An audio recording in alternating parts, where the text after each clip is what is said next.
Wala pang matibay na batayan upang tuluyang paniwalaan na nakalabas na ng Marawi City ang Abu Sayyaf leader at umano'y pinuno ng Daesh sa bansa na si Isnilon Hapilon. Ayon kay Armed Forces of the Philippines spokesperson Restituto Padilla, posible ring ang teroristang grupo ang nagpalutang ng ideyang ito upang lituhin ang tropa ng militar na tumutugi sa kanya sa Marawi City.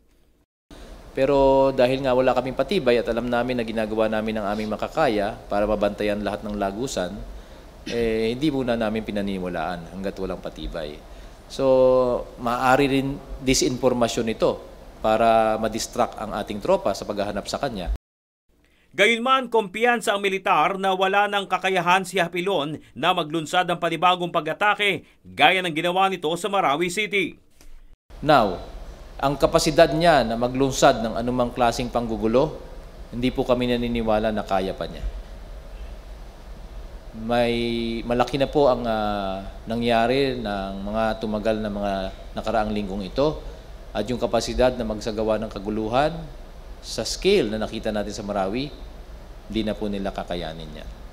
Binigyang diin naman ng militar na mahalagang mahuli si Hapilon buhay man o patay, dahilan upang magbigay ng malaking pabuya ang pamahalaan ng Pilipinas at Estados Unidos sa makapagsusuplong nito. Samantala, sa huling ulat ng pamahalaan, 27 na ang mga residente ng Marawi City na napaslang ng ISIS-linked mounted terrorist group. Pinangangambahan naman ng militar ang pagtaas ng bilang na ito. Bernard Dadis, UNTV News and Rescue, Philippines.